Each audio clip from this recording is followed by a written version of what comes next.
pahalanya. Dalam hadis menjelaskan, rakaataini mutaakhilin khairun min sab'ina ghairu mutaakhilin. 2 rakaat saja orang yang sudah keluarga itu lebih baik dibanding dengan 70 rakaat bagi orang yang belum berkeluarga. Tuh, 70 lebih bagus dua. Makanya buru-buru kawin, mampu enggak? Belum dengan dulu. Ya, untuk beribadah tuh intinya beribadah karena banyak pahalanya. Jadi kewajiban seorang suami itu luar biasa pahalanya. Sholatnya aja dibedakan oleh Allah. Belum lagi ibadah kerjanya dan lain sebagainya. Itu diantaranya. Dan kemudian yang terakhir, yang ketiga adalah untuk menciptakan anak yang soleh atau soleha. Sekaligus untuk menciptakan keluarga sakinah, mawadah, serta warahmah. Itu diantaranya. Jadi bagaimana akan terjadi memiliki anak yang soleh atau soleha? Kalau belum nikah sudah dicobain. Bisa enak Bang kali. Tuh, begitu. Sebelum ditikah udah dicobain. Bahaya itu. Ya. Bagaimana mau jadi soleh dan soleh? Bapaknya aja kayak gitu, sasar-sasar belum sah. Ya, nggak bisa. Ya, maka disebutnya adalah anak apa? Hah? Anak haram. Anak haram di luar pernikahan. Nggak boleh. Ya, anaknya mah nggak haram, tapi yang jadi haramnya justru kelakuan itu yang menjadi ibu dan ayahnya karena kelakuannya belum disahkan oleh agama, belum disahkan oleh negara. Maka itu hubungannya di luar akad pernikahan. Maka bagaimana jadi anak yang soleh atau soleha? Maka untuk menciptakan anak soleh dan soleha, maka harus diawali dengan perbuatan yang baik, ya, persatuan yang baik, persetubuhan yang baik, yang sah. Itu insya Allah akan mendapatkan itu.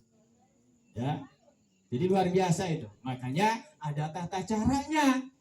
Ya, sebelum istilahnya hubungan suami istri itu sebelum tidur jangan lupa Kang Asep wudu dulu. Ya, sebelum tidur wudu dulu. Ya, sang istrinya neng wudu dulu neng. Lah, ntar bener batal Kang Pujeng A. Lah nggak apa-apa, kita lain lagi.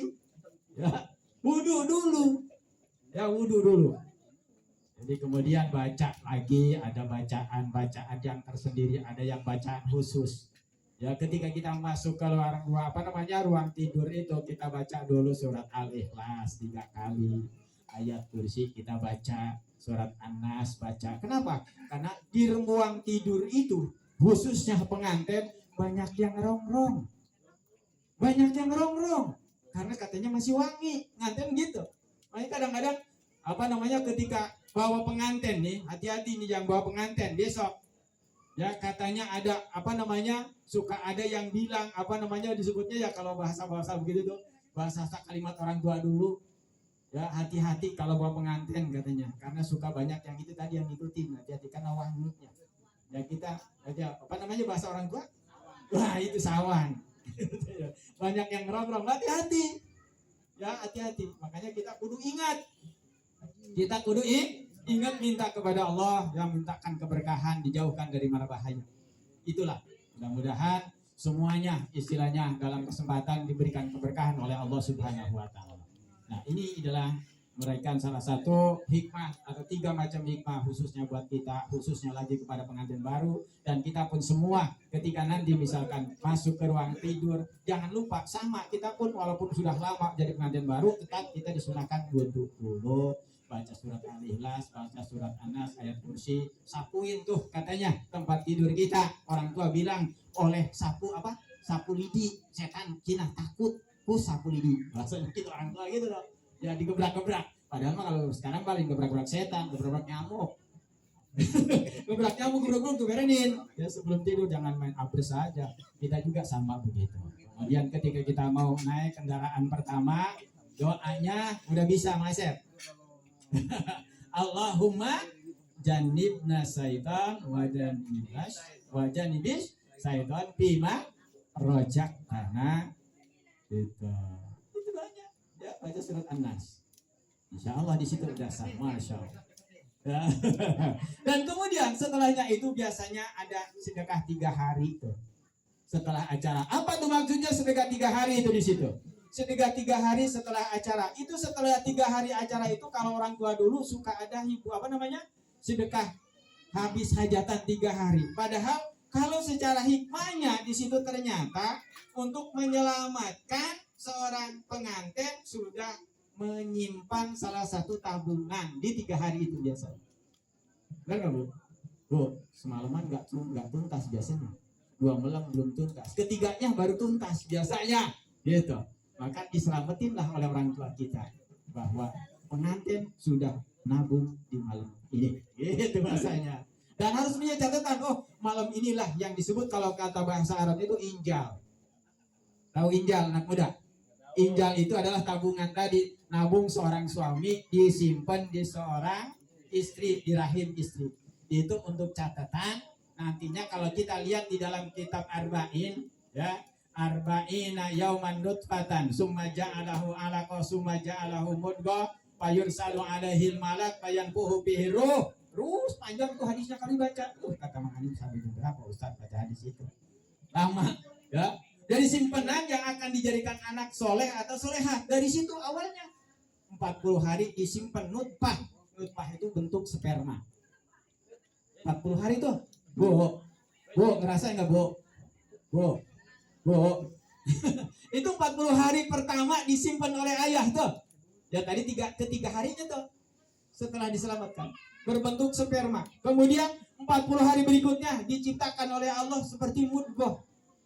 Segumpal darah. Kemudian 40 hari berikutnya berbentuk alaqah, segumpal daging. Setelah 40 hari ketiga, fayursalu alaihil malak fayanfuhu bihir ruh. Setelah 40 hari ketiganya, maka Allah kirimlah malaikat ke perut istri pertama kita.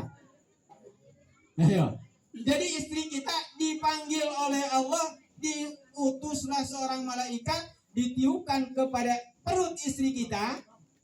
Setelah 40 hari ketiga, maka masuklah ruh kepada janin yang ada di perut istri kita. Makanya kalau kita istilahnya perhatikan tuh kok, ibu nanti akan merasakan setelah 40 hari ketiga sudah mulai daging hidupnya di perut. Karena di situ sudah mulai hidup. Makanya kalau 40 hari kali 3, 40 kali 3 berapa Pak? 120 hari. Kalau 120 hari dibagi 30 berapa?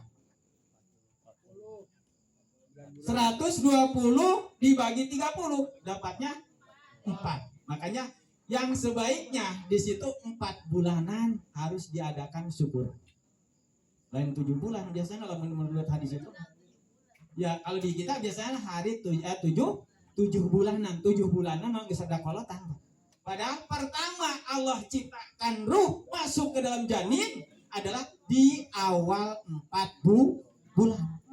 Nah, Allah menciptakan manusia, menciptakan ruh, menciptakan bentuk atau bagaimanapun, di situ bagusnya 4 bulan kalau ngelihat di dalam hadis Arba'in. Ya, roba 4 bulan ya, enak pada ngarartieun gitu mungkin kada bisa diaji. Jadi eta 4 bulanan anu pasnya dengan hadis Arba'in tadi. Lamun anu 7 bulan mah eta memang aya kebiasaan orang tua dulu. Saya belum pernah baca hadisnya 4 bulanan aya di dalam enggak ada, tapi itu karena kebiasaan kita. Boleh dilakukan ya boleh. Orang tua kita wajib ikutin, enggak salah. Enggak salah, tapi Allah menciptakan wajahnya, bentuknya, rezekinya di situ aja. Maka setelah Allah tiupkan ruh kepada janin tersebut, ayuk marubi arba'i kalimatin bikati rizkihi wa ajalihi sa'idun aw sakiyun, kata Rasul begitu dalam hadisnya. Ketika sudah 40 hari ini adalah Allah ciptakan bahagianya, ajalnya, sengsaranya, bahagia atau sengsaranya apa? Ajalnya, rezekinya, bahagia atau sengsaranya. Di situ ditentukannya. Maka kita minta kepada Allah, mudah-mudahan di 4 bulan ini, khususnya misalkan kalau nggak ngundang seperti ini, orang tua kita nggak ngadain, paling tidak suami Kang Asep kudu ingat, kurang 4 bulan di pertama kita nikah nih, gitu ya. Di pertama kita nikah, pertama kita istilahnya nabung kepada istri kita, malam ini malam keempat bulan. Cek Ustadz hadisnya melalui Arba'in nomor 4, lamun teu salah mah. Coba Mang Amin lihat di dalam Arba'in 4 kalau nggak salah mah hadis teh panjang banget tuh dibaca mah. Jadi eta teh diciptakannya ruh, diciptakannya rizki, diciptakannya ajal, diciptakan bahagia atau sencaranya anak kita engke. Maka orang kudu menta dirinya cakepnya jeleknya. Makanya kan ketika 7 bulan biasanya suka dibacakan surat Yusuf, biarkan kan kayak Nabi Yusuf, katanya kan gitu ya, surat Maryam biar cantik kayak Nabi Siti Maryam. Di 4 bulan tak ulah lupa kita suami istri. Mudah-mudahan sekelumit tausiah khususnya buat saya, umumnya khususnya lagi buat Pak calon pengantin, karena sekarang masih calon Kak Asep ya, karena insya Allah besok baru kita nikah. Mudah-mudahan lancar. Dan umumnya kepada pengantin-pengantin yang lama tadi, maka inilah hikmah pernikahan sekelumit saya sampaikan. Mudah-mudahan menjadikan referensi hidup buat kita semua untuk menuju bahagia dunia dan akhirat. Bila mana dimengerti, mudah-mudahan jadi ilmu yang bermanfaat. Bila mana salah, saya mohon dibukakan pintu maaf yang seluas-luasnya. Akhirnya hadanallahu wa iyyakum ajmain wa la minkum. Assalamualaikum warahmatullahi wabarakatuh.